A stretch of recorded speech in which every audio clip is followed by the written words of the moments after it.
नमस्कार। आप सभी के अपने चैनल जय गुरुदेव उत्तराखंड पर एक बार फिर से बहुत बहुत स्वागत है। कामना करते हैं कि आप और आपके परिजन सभी स्वस्थ होंगे। इसी कामना के साथ आइए बढ़ते हैं आज के इस दिव्य क्रमांक की ओर। जब अपने ही घर में शत्रु बैठा हो और जब कोई अपने स्वार्थ के लिए आपके जीवन साथी के नाम पर विनाश की साधना कराए, तब परमात्मा ही एकमात्र सहारा है। आज का रहस्य गहरा है, परंतु समाधान भी मौजूद है नीम करौरी बाबा के बताए हुए दिव्य उपायों में। तो इसीलिए अगर आप तक भी आज का ये क्रमांक पहुंचा है तो ये क्रमांक बड़े ध्यान से सुनिएगा, क्योंकि आज आपको ज्ञात होने वाला है कि आपके पीठ पीछे कौन आपका वो शत्रु है जो आपके घर में, आपके परिवार में और आपके अपनों में फूट डालने का प्रयास कर रहा है और कहीं ना कहीं आपके घर की बर्बादी की कामना रखता है। तो इसलिए एक एक बात बड़े ध्यान से सुनिएगा ताकि क्रमांक आपको पूरी तरह से समझ में आ पाए। तो आइए बढ़ते हैं आज के इस दिव्य क्रमांक की ओर। सबसे पहले आपको ये जानना बहुत जरूरी होगा कि ये विनाशक साधनाएं और उनका रहस्य क्या है और कैसे ये आपके परिवार में प्रवेश करने जा रही हैं या प्रवेश कर चुकी हैं। बहुत बार ऐसा होता है कि आपके जीवन साथी के जीवन में बिना कारण बाधाएं आने लगती हैं। व्यापार ठप हो जाता है, नौकरी पेशा व्यक्ति का नौकरी में मन नहीं लगता, स्वास्थ्य गिरने लगता है और दाम्पत्य जीवन में कलह बढ़ने लगती है। आप सोचती हैं क्यों, ये किसने किया? उत्तर सरल है, वो स्त्री जिसने कभी आपके पति पर बुरी दृष्टि डाली थी, वो स्त्री जो आपके परिवार की शांति से जलती है, वो किसी ऐसी शक्ति के पास जाकर आपके पति के नाम पर और जन्म तिथि पर विशेष विनाशक प्रयोग करवा चुकी है। इसीलिए ये सारी क्रियाएं आपके घर में होने के चलते घर में आने वाली ज्यादातर परेशानियों का मुख्य कारण भी यही है। आइए जानते हैं दूसरे क्रम में कि नीम करौरी बाबा की दृष्टि में इसका कारण और चेतावनी क्या होना चाहिए। नीम करौरी बाबा हमेशा कहते थे, जब मनुष्य परमात्मा को भूलकर अपनी शक्ति पर घमंड करता है तब वह दूसरों के लिए आसान निशाना बन जाता है। यदि आपके पति का मन धर्म से डगमगा गया है, अगर उन्होंने ईश्वर की साधना छोड़ दी है, यहाँ तक कि ईश्वर पर विश्वास करना भी छोड़ दिया है, तो वो नकारात्मक शक्तियों का आसान लक्ष्य बन गए हैं। बाबा जी कहते हैं, जहां राम का नाम नहीं वहीं और वहां पर मायावी शक्तियों का राज चलने लगता है। इसीलिए ये महिला बार बार सफल हो रही है, क्योंकि आपके घर में नियमित पूजा नहीं होती या किसी कारण से पूजा पाठ का होना धीरे धीरे शून्य सा होता गया है। व्रत उपवास टूट रहे हैं। कहीं ना कहीं आपके घर से आध्यात्म का नामो निशान धीरे धीरे मिटते जा रहा है। इसका सबसे बड़ा कारण यही है कि वो यही चाहती है कि आपके घर में आध्यात्म से पूरी तरह से सबका विश्वास उठ जाए और उसकी ये मायावी शक्तियां काम करने लगे। आइए जानते हैं वो संकेत जो आपको पहचानने चाहिए कि कैसे आपके घर में ये नकारात्मक शक्तियों का घर बनते जा रहा है। अब जानिए वो लक्षण जिनसे आप समझ सकते हैं कि ये विनाशक क्रिया आपके पति के नाम पर चल रही है। पहला है बिना कारण बीमार रहना, यानी कि कोई विशेष कारण ना दिखना लेकिन फिर भी बीमारी का घर में आना। दूसरा, नींद में डरना, ज्यादा नींद का आना, बुरे सपने आना या बिल्कुल नींद नहीं आना। ये सारे कारण हैं कि आपके घर में वो नकारात्मक शक्तियां धीरे धीरे प्रभावित हो रही हैं। तीसरा है काम का बनते बनते बिगड़ जाना। ऐसे काम जो बिल्कुल बनते बनते ही बिगड़ जाते, जिनके बिगड़ने की उम्मीद ही नहीं थी। ऐसे काम जो होने तो प्रभावी थे ही, लेकिन किसी भी छोटे बड़े कारणों के चलते वो सारे आपके काम बिगड़ रहे हैं। चौथा है सबसे सामान्य लक्षण कि पति पत्नी में अचानक से ऐसे झगड़े होना जो कि बहुत ज्यादा कम देखा जाता है, यानी कि ऐसे झगड़े होना कि घर का टूटना जैसे तय ही हो गया हो। और अकारण झगड़े, बिना किसी वजह के छोटी छोटी बात पर झल्लाना, ये सारी चीजें आपके दाम्पत्य जीवन में प्रवेश कर चुकी हैं और प्रभावित कर रही हैं आपके रिश्ते को। और पांचवा है घर में पूजा होते हुए भी मन का अशांत रहना। पहले तो आपके घर से आध्यात्म धीरे धीरे शून्य हो रहा है, ये सबसे बड़ा कारण है। लेकिन जो भी आपके द्वारा थोड़ी थोड़ी पूजाएं की जा रही हैं, वो सारी पूजाओं के चलते भी घर में अच्छा माहौल का ना होना, अशांत रहना और किसी न किसी कारण मन में एक अजीब सा भय बना रहना कि ना जाने आगे क्या हो जाए। ये लक्षण यदि आपको लगातार दिख रहे हैं तो ये समय है जागने का, क्योंकि अब आप ज्यादा देरी ना करें, क्योंकि ये सारे लक्षण वो हैं जो इस बात को साबित कर रहे हैं कि कहीं ना कहीं उस महिला की वो नकारात्मक चाल सिद्ध हो गई है। क्योंकि जिसका हृदय सच्चा है उसका रक्षक स्वयं हनुमान जी बनते हैं। इसीलिए महाराज जी कहते हैं कि सावधान रहो, पर भयभीत नहीं। महाराज जी का यदि आपने संग किया है, हो सकता है कि परेशानियां तो जीवन में आए, लेकिन यदि महाराज जी का नाम नियमित रूप से घर में लिया जा रहा है तो फिर आपको ज्यादा डरने की आवश्यकता नहीं। आइए अब जानते हैं वो उपाय जो कि महाराज जी द्वारा बताए गए हैं कि कैसे आप इस चिंताजनक परेशानी से कैसे बाहर निकलें। अब जानिए वो दिव्य उपाय जो इस महिला की सारी विनाशक चालों को पलट देंगे। सबसे पहला है, मानते हैं कि आपके घर में आध्यात्मिक माहौल धीरे धीरे नहीं बन पा रहा है, पूरी तरह से शून्य हो गया है।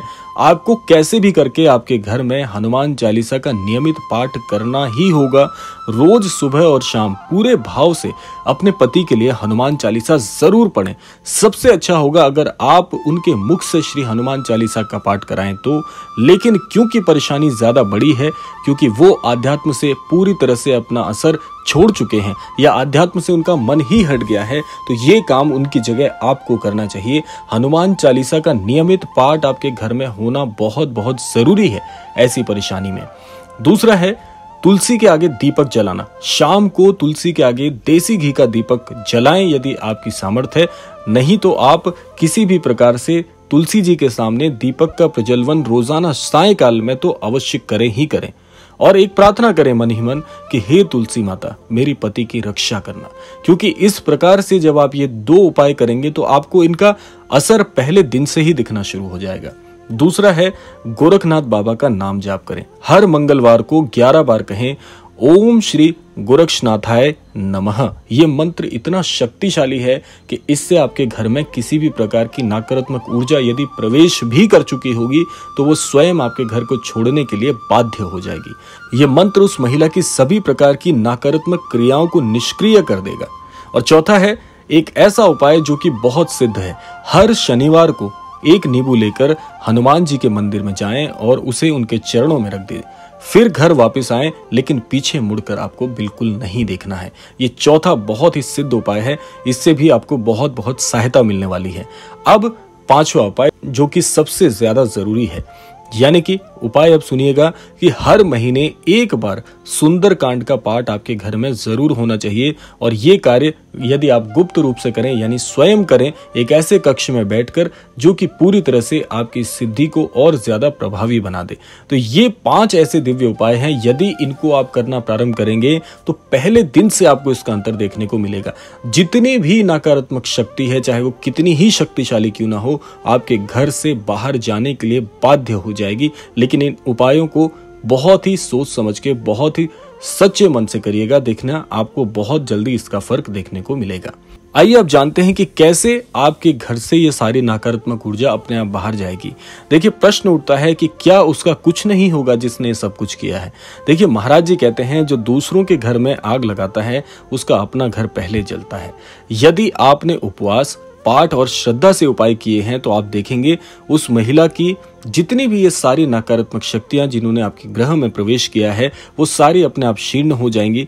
आपके सारे काम बनने लगेंगे, आपकी सारी परेशानियां बिल्कुल आपके जीवन से ओझल हो जाएंगी। आध्यात्मिक माहौल घर में ऐसा बनेगा कि आपके घर की सकारात्मक शक्ति को, आपके घर की सकारात्मक प्रभावों को कोई भी शक्ति तोड़ नहीं पाएगी और सब कुछ जैसा पहले चल रहा था उससे कई गुना बेहतर हो जाएगा। क्योंकि सकारात्मकता का ऐसा प्रवेश आपके घर पे होगा कि आप सभी का मन आध्यात्म में भी लगेगा, आप अपने जीवन में तरक्की भी करेंगे और आपके पति का जो व्यवसाय है, अगर वो नौकरी पेशा है या व्यवसायी हैं, तो वो किसी भी काम में होंगे, उनका काम बहुत अच्छे से चलेगा। बस आपको क्रोध नहीं करना है ऐसी स्थिति में और शांत रहना है और भगवान पर विश्वास बनाए रखना है। क्योंकि एक चीज आप ध्यान रखिएगा कि वो महिला यही चाहती है कि आपके घर से सभी प्रकार की सकारात्मक ऊर्जा को तोड़ा जाए और नकारात्मकता का प्रवेश कराया जाए। तो बड़े ही ध्यान से और बड़े ही शुद्ध चित्त से आपको ये काम करना है। देखिए, जीवन में दोबारा शांति कैसे लाएं, अब ये जान लेते हैं। देखिए, विनाश को हराने के बाद अब पुनः निर्माण की बारी है। महाराज जी कहते हैं जहां प्रेम है वहां प्रभु है। आपको क्या कार्य करने हैं कि रोज घर में घी का दीपक प्रज्वलित करें, बच्चों को रामायण जी सुनाएं, शनिवार को भंडारा कराएं अपनी सामर्थ्य अनुसार, खासकर किसी मंदिर में हर पूर्णिमा को पति पत्नी दोनों आप व्रत रखें। यदि आपके पति व्यवसायी हैं या कार्यशैली वाले हैं तो उन्हें आप व्रत के लिए ना भी कहें तो भी कोई बात नहीं, यहाँ पर आप हर पूर्णिमा का व्रत जरूर करिएगा। इससे आपके दाम्पत्य जीवन में प्रेम बढ़ेगा, प्रगाढ़ता बढ़ेगी और आपके घर में बहुत ही सकारात्मक ऊर्जा का प्रवेश होगा। याद रखिएगा, उपाय केवल तब काम करते हैं जब आपके मन में श्रद्धा और नियत दोनों शुद्ध हों। आज का रहस्य आप जान चुके हैं कि वो महिला जिसने आपके पति के नाम पर ये विनाशक क्रियाएं करवाई हैं, अब उसकी सारी नकारात्मक चालें अपने आप क्षीण होने लगेगी। आप डरे नहीं, क्योंकि आप महाराज जी के अनन्य भक्त हैं, महाराज जी की शरण में हैं। हर संकट का समाधान महाराज जी के चरणों में है। रोजाना आप महाराज जी से प्रार्थना करें कि हे महाराज जी, मुझे अपने आशीर्वाद से आप कृतार्थ करें, मुझे अपनी शरण में लें और हमेशा अपना अभय हस्त मेरे मस्तक पे बनाए रखें, मुझे शक्ति दें। और देखिएगा कैसे एक एक करके आपके सारे कष्ट धीरे धीरे महाराज जी हर लेंगे। इसीलिए आपको चाहिए महाराज जी का नाम आपके घर में रोजाना लेना चाहिए, आपको महाराज जी की स्तुति करनी चाहिए, महाराज जी को नमन करना चाहिए। महाराज जी हर प्रकार से आपकी सहायता करते हैं। तो ये था आज का अद्भुत क्रमांक। आशा करते हैं ये क्रमांक आप सबके लिए बहुत ही फलदायी होगा। इसी कामना के साथ अब समय आता है विदा लेने का। विदा लेने से पूर्व समय है रोजाना की प्रार्थना का। यही प्रार्थना करना चाहूंगा कि श्री महाराज जी सभी को सन्मति और सद्बुद्धि की प्राप्ति कराएं और इस संपूर्ण सृष्टि का, इस संपूर्ण लोक का कल्याण हो। इसी कामना के साथ विदा लेते हैं। मिलते हैं अगले क्रमांक में। तब तक के लिए जय श्री राम, जय गुरुदेव, जय उत्तराखंड।